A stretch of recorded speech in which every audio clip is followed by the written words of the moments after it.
நீங்கள் பார்க்குற இந்த மாமரம் இந்த வருஷம் நிறைய காய்ச்சிருக்குது. போன வருஷம் இந்த அளவு காய்க்கலை, குண்டு குண்டாக சின்னதாக காய்க்கும். அவ்வளோ நல்லாயிருக்கும் வச்சுங்களேன் இந்த மாம்பழம். இப்போது பிஞ்சாக இருக்குது. காயாக இருக்கும்போதே நான் உங்களுக்கு வீடியோ எடுத்துட்டேன். பழுத்த பின்னாடி அதுக்கப்புறம் மறுபடியும் முடிஞ்சால் ஒரு வீடியோ எடுத்து போடுறேன். இதுக்கு பக்கத்தில் இது காப்பி கொட்டை மாதிரி சின்ன சின்னதாக ஒரு பழம் மஞ்சள் கலர்லேயும் காப்பி கலர்லேயும் காய்க்கும். இதுவும் வருஷத்துக்கு ஒரு தடவை தான் காய்க்கும். ரொம்ப நல்லாயிருக்கும். அப்படியே எடுத்து சாப்பிடலாம். இலந்த பழம் போல் இருக்கும்.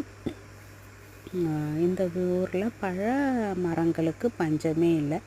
நிறைய பழ மரங்கள் இருக்குது. அவ்வளவும் காய்ச்சி வீணாக கீழே தான் விழுந்து போகும். யாரோ என்னை மாதிரி ஒரு 10% பொறுக்கி சாப்பிடுவாங்க. இதுதான் இந்த மாமர கதை.